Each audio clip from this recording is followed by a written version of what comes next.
37장. 야곱은 자기 아버지가 살았던 가나안 땅에서 살았습니다. 다음은 야곱의 가족 이야기입니다. 17살이 된 젊은 요셉은 그의 형제들과 함께 양떼를 치고 있었습니다. 요셉의 형들은 그의 아버지의 첩인 비라와 실바의 아들들이었습니다. 요셉은 형들의 잘못을 아버지에게 가서 그대로 일러바치곤 하였습니다. 요셉은 야곱이라고도 부르는 아버지 이스라엘이 늙어서 낳은 아들이었으므로 이스라엘은 다른 어느 아들보다도 요셉을 더 사랑했습니다. 이스라엘은 요셉에게 소매가 긴 좋은 옷을 만들어 주었습니다. 요셉의 형들은 아버지가 자기들보다 요셉을 더 사랑하는 것을 알고 동생 요셉을 미워하여 요셉에게 인사말도 건네지 않았습니다. 어느 날 요셉이 꿈을 꾸었습니다. 요셉이 그 꿈 이야기를 형들에게 들려주자 형들은 요셉을 더 미워했습니다. 요셉이 말했습니다. 내가 꾼 꿈 이야기를 들어보세요. 우리가 들에서 곡식단을 묶고 있는데 내 곡식단이 일어서니까 형들의 곡식단이 내 곡식단 곁으로 몰려들더니 내 곡식단 앞에 절을 했어요. 요셉의 형들이 말했습니다. 내가 우리의 왕이라도 될 줄 아느냐? 내가 정말로 우리를 다스리게 될 줄 아느냐? 요셉의 형들은 요셉이 말한 꿈 이야기 때문에 그전보다도 더 요셉을 미워했습니다. 그 후에 요셉이 또 꿈을 꾸었습니다. 요셉은 그 꿈 이야기를 또 형들에게 들려주었습니다. 들어보세요. 내가 또 꿈을 꾸었어요. 꿈에서 보니까 해와 달과 별 11개가 나에게 절을 했어요. 요셉은 그 꿈 이야기를 자기 아버지에게도 했습니다. 그러자 요셉의 아버지는 요셉을 꾸짖었습니다. 그게 도대체 무슨 꿈이냐? 너는 정말로 너의 어머니와 너의 형들과 내가 너에게 절을 할 것이라고 믿느냐? 요셉의 형들은 요셉을 질투했습니다. 그러나 요셉의 아버지는 그 모든 것을 마음속에 새겨두고 있었습니다. 어느 날 요셉의 형들이 아버지의 양떼를 치려고 세겜으로 갔습니다. 이스라엘이 요셉에게 말했습니다. 내 형들이 세겜에서 양떼를 치고 있지 않느냐? 내가 너를 그들에게 보내려 한다. 요셉은 예, 다녀오겠습니다. 하고 대답했습니다. 요셉의 아버지가 말했습니다. 가서 내 형들과 양떼가 잘 있는지 보고 돌아와서 나에게 알려다오. 요셉의 아버지는 헤브론 골짜기에서 요셉을 떠나보냈습니다. 요셉이 세겜에 이르렀습니다. 어떤 사람이 요셉이 들에서 헤매고 있는 것을 보고 물었습니다. 무엇을 찾고 있느냐? 요셉이 대답했습니다. 형들을 찾고 있습니다. 혹시 우리 형들이 어디에서 양떼를 치고 있는지 아십니까? 그 사람이 말했습니다. 네 형들은 이미 다른 데로 갔다. 내 형들이 도단으로 가자라고 말하는 것을 들었다. 그래서 요셉은 형들을 뒤쫓아가 도단에서 형들을 찾았습니다. 요셉의 형들은 멀리서 요셉이 오고 있는 것을 보았습니다. 그들은 요셉이 가까이 오기 전에 요셉을 죽이기로 계획하고 서로 이렇게 말했습니다. 꿈꾸는 애가 오는구나. 저 애를 죽였어. 그 시체를 웅덩이에 던져넣자. 그리고 아버지에게는 들짐승이 저 아이를 죽였다고 말하자. 그가 꾼 꿈이 어떻게 되는지 한번 두고 보자. 하지만 그때 르우벤이 그 계획을 듣고 요셉을 구해주려는 마음에서 말했습니다. 요셉을 죽이지는 말자. 피를 흘리게 하지는 말자. 이 광야의 웅덩이에 저 아이를 던져넣자.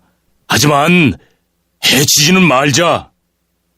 르우벤이 이렇게 말한 것은 요셉을 그 형들의 손에서 구해내어 아버지께 돌려보내기 위함이었습니다. 요셉이 형들에게 가까이 다가오자 형들은 소매가 긴 요셉의 옷을 벗겼습니다. 그리고 그들은 요셉을 웅덩이에 던져 넣었습니다. 그 웅덩이는 비어 있었고 그 안에는 물이 없었습니다. 요셉이 웅덩이에 있는 동안 형들은 자리에 앉아서 음식을 먹었습니다. 그들이 고개를 들어보니 이스마엘 사람들이 오고 있는 모습이 보였습니다. 그 이스마엘 사람들은 낙타에 향료와 유향과 모략을 싣고 길르앗에서 이집트로 여행하던 중이었습니다. 그 모습을 보고 유다가 형제들에게 말했습니다.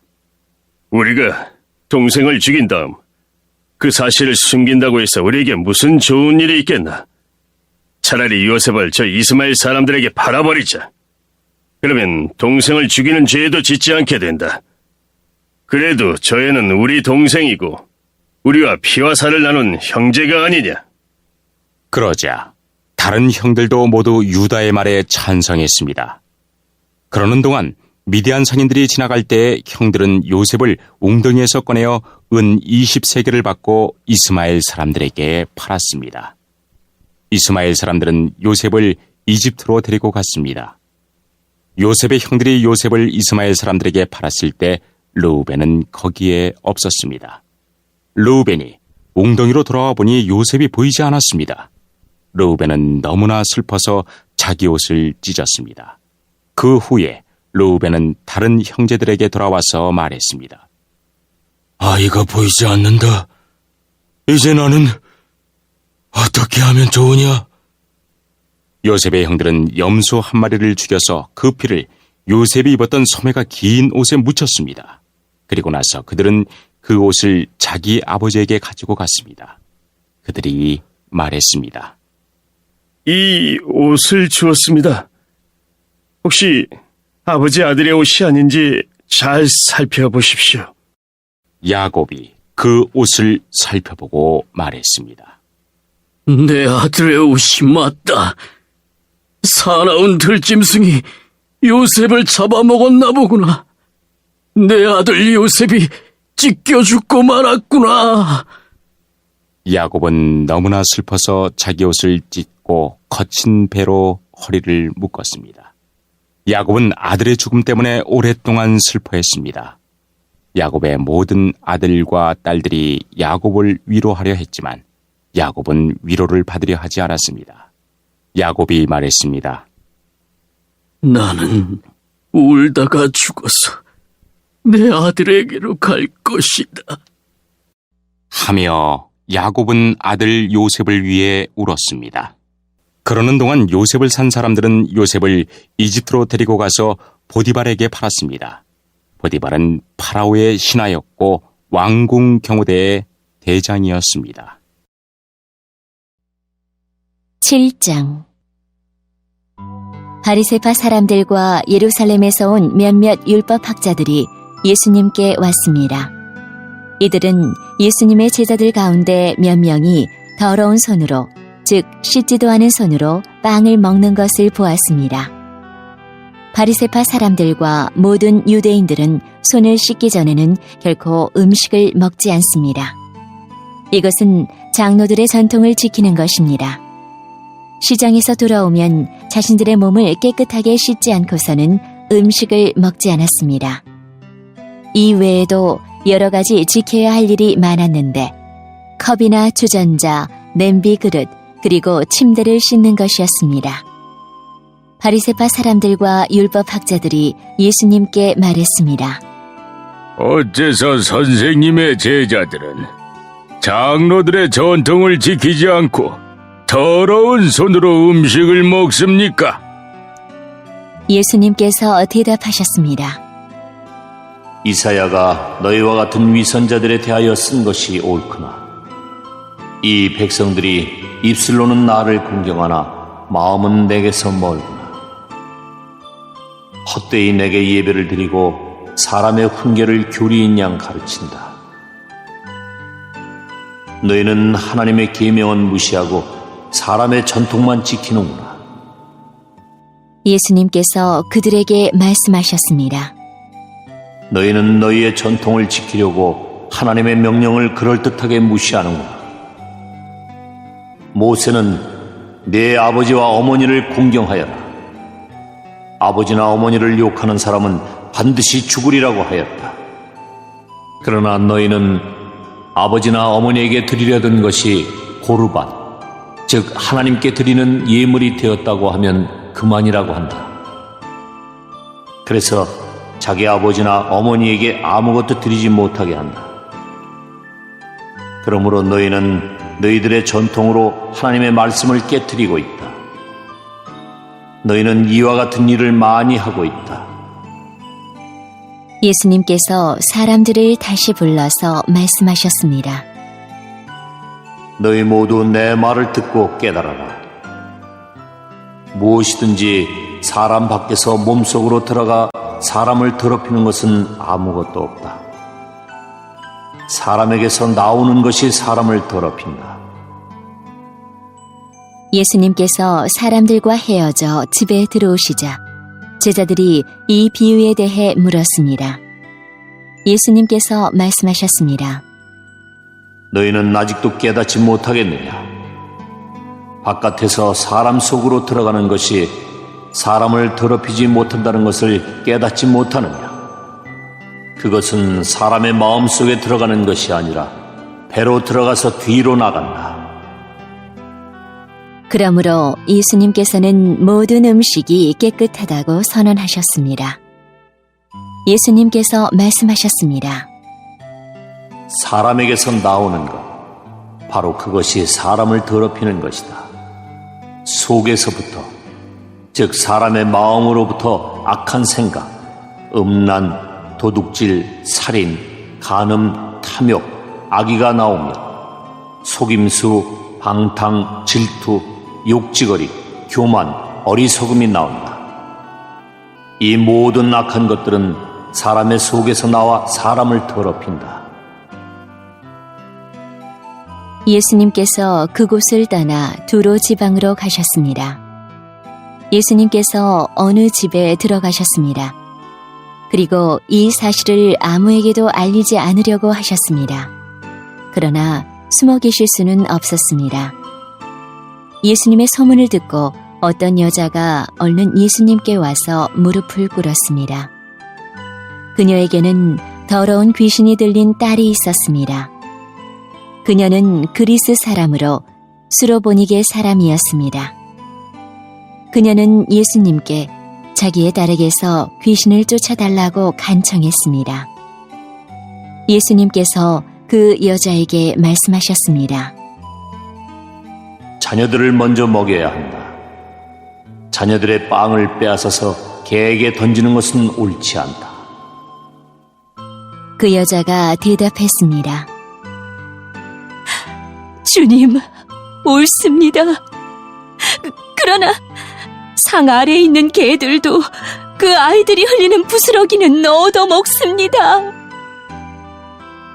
그러자 예수님께서 말씀하셨습니다. 네가 그렇게 말하니 돌아가거라. 귀신이 네 딸에게서 떠났다. 그 여자가 집에 돌아가서 침대에 누워있는 딸을 보니 귀신은 이미 나가버린 후였습니다. 다시 예수님께서는 두로 지방을 떠나 시돈을 거쳐 데가볼리 지방에 있는 갈릴리 호수로 가셨습니다. 사람들이 예수님께 듣지 못하고 말도 못하는 사람을 데리고 와서는 그에게 손을 얹어달라고 간청하였습니다. 예수님께서 그 사람을 데리고 사람들로부터 떨어진 곳으로 데리고 가셨습니다. 그리고 손가락을 그 사람의 귀에 넣으신 뒤에 손에 침을 뱉어 그의 혀를 만지셨습니다. 그리고 하늘을 우러러보시며 깊은 숨을 쉬셨습니다. 그런 다음 그 사람에게 에바다 라고 말씀하셨는데 이는 열려라 라는 뜻입니다. 그러자 그의 귀가 열리고 혀가 풀려 말을 분명하게 하게 되었습니다. 예수님께서 사람들에게 아무에게도 이 일을 말하지 말라고 명령하셨습니다. 그러나 예수님께서 하지 말라고 하시면 할수록 사람들은 더욱 널리 소문을 퍼뜨렸습니다. 그들은 정말로 놀라워하며 예수님께서 하시는 것은 모두 훌륭하다. 듣지 못하는 사람을 듣게 하고 말 못하는 사람도 말을 하게 해주신다. 라고 말했습니다. 3장 그 후 이욥은 입을 열어 자기의 생일을 저주하며 이렇게 말했습니다. 내가 태어났던 그날이 없었더라면, 아들을 가졌다고 말하던 그 밤이 없었더라면, 그날이 어둠에 가려 하나님께서 그날을 찾지 않으시고 빛도 그날의 광채를 발하지 않았더라면, 어둠과 그늘이 그날을 삼켜버리고 구름이 그날을 덮어버리고 흑암이 그날을 덮쳤더라면, 그날 밤이 칠흑같이 캄캄하며 1년 중 그날이 없었더라면, 어느 달에도 그날이 없었더라면, 그 밤에 아무도 아이를 가질 수 없었더라면, 그 밤에 기쁜 외침이 없었더라면, 바다 괴물을 깨우기에 익숙한 사람들이 그날을 저주했더라면, 그 밤에 새벽별들이 빛나지 않았더라면, 바라던 빛도 없고 새벽 햇살도 보이지 않았더라면, 나를 낳던 어머니의 자궁문이 열리지 않았더라면, 내 눈이 슬픔을 보지 않았을 것을. 내가 어머니의 배에서 죽어 나왔더라면, 나오자마자 죽었더라면, 어찌하여 어머니의 두 무릎이 나를 받았던가? 어찌하여 어머니의 가슴이 나에게 젖을 먹였던가? 그렇지 않았다면 나는 편히 누워 있을 텐데, 그렇지 않았다면 나는 잠자며 쉬고 있을 텐데, 폐허 위에 성을 건축한 왕과 장관과 함께 금과 은으로 집을 지었던 귀족들과 함께 누워 쉴 텐데, 어찌하여 나는 죽은 채 태어나 빛을 보지 못한 아기처럼 묻히지 못했던가? 그곳에서는 악인이 날뛰지 못하고 피곤한 자들이 휴식을 얻나니, 포로들도 마음을 푹 놓고 더 이상 혹사시키는 주인들의 고함 소리도 들리지 않는구나. 그곳에서는 보통 사람이나 위대한 사람이나 다 똑같으며 종이 자기 주인으로부터 자유로운데, 어찌하여 비참한 사람에게 빛이 주어졌는가? 어찌하여 마음이 괴로운 자들에게 생명이 주어졌는가? 저들은 숨겨진 보물을 찾는 것보다 죽기를 더욱 바라나 헛될 뿐이니, 저들이 무덤에 이를 때 얼마나 기뻐할까? 그 얼마나 즐거워할까? 아무 미래가 없이 비탄에 빠져 일생을 살아갈 자에게 왜 생명을 주셨는가? 한숨 때문에 먹지 못하며 탄식이 물처럼 쏟아져 나오는구나. 내가 가장 두려워하던 것이 임하였고 무서워하던 모든 것이 닥쳤구나. 나에게는 평안도 쉼도 안식도 없이 고통만이 찾아오는구나. 7장. 형제 자매 여러분, 나는 지금 율법을 아는 여러분에게 말하고 있습니다. 여러분은 율법이 사람이 살아있는 동안에만 그 사람을 지배한다는 것을 알지 못합니까? 이를테면 결혼한 여자는 남편이 살아있는 동안에는 법에 의해 남편에 매여 살아야 합니다. 하지만 남편이 죽으면 그 여자는 남편에게 매여있던 법에서 해방됩니다. 그래서 여자가 남편이 아직 살아있는데도 다른 남자와 결혼하면 그 여자는 간음죄를 짓는 것이 되지만, 만일 남편이 죽으면 그 여자는 그 법에서 해방되므로 다른 남자와 결혼하더라도 간음죄를 짓는 것이 되지 않습니다. 네, 형제 자매 여러분, 이와 같이 여러분들도 그리스도의 몸으로 말미암아 율법에 대해 죽었습니다. 이제 여러분은 하나님께 열매를 맺기 위해 다른 분, 곧 죽은 사람들 가운데서 살아나신 그분의 사람이 되었습니다. 전에 우리가 죄의 성품에 사로잡혀 살았을 때는 율법이 우리 몸속에서 죄를 지으려는 욕망을 일으켜 죽음에 이르는 열매를 맺게 했었습니다. 그러나 이제 우리는 우리를 가둔 율법에 대해 죽고 율법으로부터 해방되었습니다. 그러므로 우리는 기록된 문자에 따라 하나님을 섬기는 것이 아니라 성령의 새로운 방법으로 하나님을 섬깁니다. 그렇다면 우리가 무슨 말을 하겠습니까? 율법이 죄입니까? 절대로 그렇지 않습니다. 율법이 없었다면 나는 죄가 무엇인지 알지 못했을 것입니다. 율법이 탐내지 말라고 말하지 않았다면 나는 탐내는 것이 무엇인지 알지 못했을 것입니다.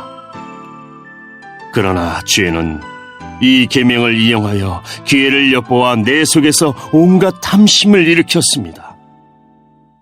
율법이 없다면 죄는 죽은 것이나 다름없습니다.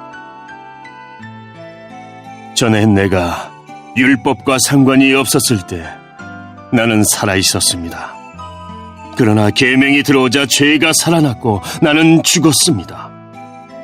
그래서 생명으로 인도해야 할 계명이 사실 나를 죽음으로 이끄는 계명이 되고 말았습니다.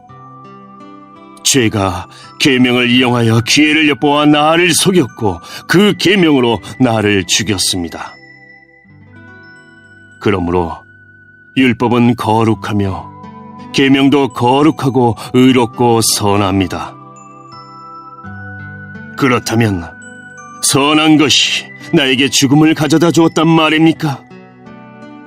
절대로 그렇지 않습니다.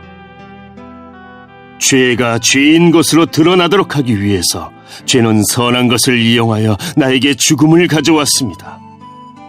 그리하여 죄는 계명을 통해 한층 더 죄의 참모습을 드러내게 된 것입니다. 우리는 율법이 영적인 것이라는 사실을 압니다. 그러나 나는 영적이지 못하며 죄의 노예로 팔린 몸입니다. 나는 내가 하는 일을 이해를 못하겠습니다. 내가 하고 싶어하는 일은 하지 않고 미워하는 일을 행하고 있으니 말입니다. 내가 그런 일을 하면서도 그 일을 원하지 않는 것은 율법이 선하다는 것을 인정하는 셈입니다. 그런데 이제는 원하지 않는 이 일을 하는 존재는 내가 아니라 내 안에 살고 있는 죄입니다. 나는 내 안에, 다시 말해서 나의 죄악된 본성 안에 선한 것이라고는 하나도 존재하지 않는다는 사실을 압니다. 선을 행하려는 바람은 내게 있지만 선을 행할 수는 없습니다. 나는 원하는 선은 행하지 않고 원하지 않는 악을 행합니다. 내가 원하지 않는 일을 행하고 있다면 그 일을 행하는 자는 내가 아니라 바로 내 안에 살고 있는 죄입니다. 그러므로 나는 이런 법칙을 발견했습니다. 선을 행하려는 마음은 나에게 있지만 악이 나와 함께 있다는 것입니다. 사실 나의 속 중심에서는 하나님의 법을 즐거워합니다. 그러나 나의 몸의 여러 부분들에서는 다른 법이 작용하고 있습니다. 그 법이 내 마음의 법과 싸워 나를 내 몸에서 작용하고 있는 죄의 법에 사로잡히게 합니다. 나는 참으로 비참한 사람입니다.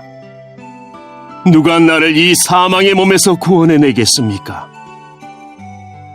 우리 주 예수 그리스도로 인하여 하나님께 감사합니다. 그러므로 나는 마음으로는 하나님의 법에 복종하는 반면 죄악된 본성으로는 죄의 법에 복종하고 있습니다.